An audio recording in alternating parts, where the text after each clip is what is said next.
Here's step by step how to heal your hip arthritis. The treatment approach that I use to heal hip arthritis naturally so that you can avoid having a hip replacement surgery is broken down into 4 phases, and I've got them all right here. This is straight out of our Hip Arthritis Recovery Program, which you can learn more about. You can get more details on it in the description below. But this is printable from the program. There's 4 phases. The first phase is getting your hip pain under control, getting the inflammation down.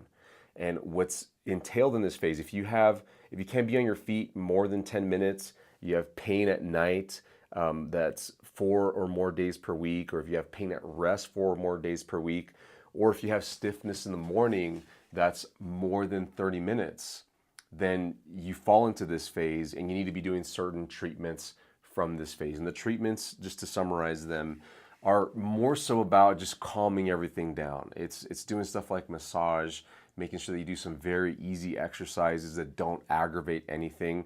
The main idea at this point in treatment is just to make sure that you're not doing anything to become more irritated.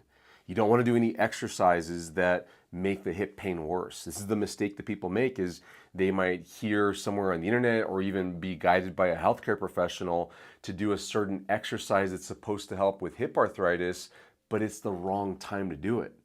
That exercise might very well be good, but not while you're very irritated and in phase 1 of this treatment approach that I have. So you need to be doing things to calm it down, because once you can calm it down, then you can begin to tolerate some exercise without becoming flared up. And at that point, that's where you get into phase 2. That's where you start to get mobility and the ability to do more. And here you can be on your feet a little bit longer, 10 to 30 minutes. Then you have less pain. It's still kind of frequent though, 3 or more days per week. It's still a weekly problem, but it's not consuming most of your week anymore. And then you might have pain at night or stiffness that lasts 15 to 30 minutes when you first get up in the morning, or if you've been sitting for a long time and then you get up and you feel that stiffness. Now here in this phase, it's critical that you begin to activate certain muscles that have probably been dormant. They haven't been working very good for you, and that's what sets you up to have this hip arthritis problem. Now at the core of my treatment approach, we're fixing a muscle imbalance. And in this muscle imbalance, we have muscles in the back of the hip, the glutes, the butt muscles, that are very weak most of the time, pretty much all the time. And then muscles on the front of the hip, they dominate, they compensate for the weakness in the back, and it causes the hip joint to move inappropriately, and then it puts bad pressures in the joint, and that's what sets up the arthritis.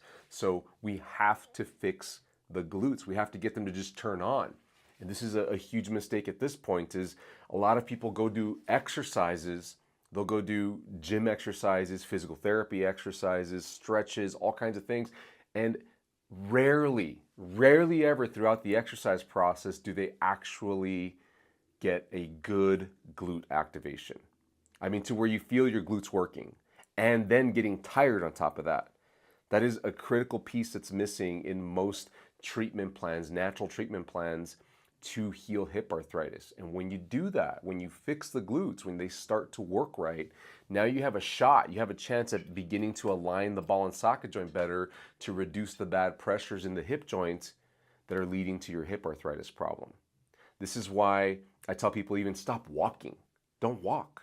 Because if you're walking in a compensated state, your hip flexors are doing most of the work, your thigh muscles are working a lot, then you're irritating the joint. But if you can begin to walk with the glutes working right, which is a process to figure out, then you can begin to have walking help your hip situation instead of hurt it. So this is fundamental. It is so important to be able to do right in phase 2. Now in phase 3, then we're really making strides on fixing the root problem. And here you're only having these same problems once a week, and you hardly have any stiffness. I mean, it's like less than 15 minutes, and sometimes it's like a minute or 2. Then here in phase 3, this is where people feel good. They feel like they're over the problem already, but the muscle imbalance is still there. You have to make sure that you strengthen the muscles.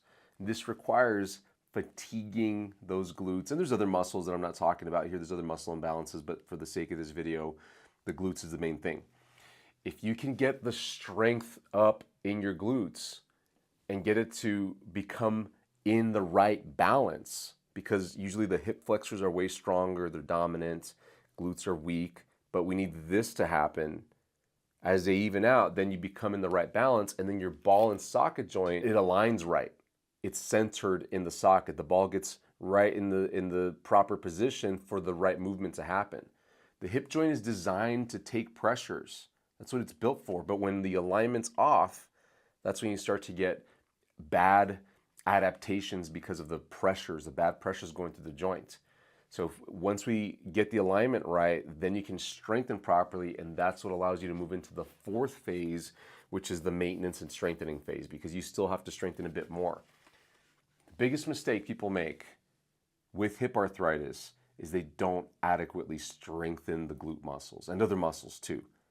They'll focus on strengthening everything, but if you're in an imbalance and you strengthen everything, you're going to increase your strength this way, and then the ball and socket joint still stays pulled forward because your hip flexors are so strong, they're yanking it forward. But if you can do this first, get the glutes stronger, and then in phase 4, we're strengthening everything, that's when you have long-term relief from hip arthritis. That's when you can say, I don't need a hip surgery, and you can feel confident to go walk as long as you want, or you can go hiking, you can go exercise, you can do leg exercises, and you have full confidence that you're not going to flare it up, that you're not going to be in the bed or on the couch, on the recliner for the next 2-3 days or 2 or 3 weeks. That's when you know that you're not slowly marching towards that hip replacement surgery. You know that you're actually going to be fantastic, and it's going to be an afterthought, and you're never going to have to go to the surgeon's office again for your hip problem. Hey, if you've been told you have bone-on-bone hip arthritis, check out this video that's about the root cause that nobody's talking about.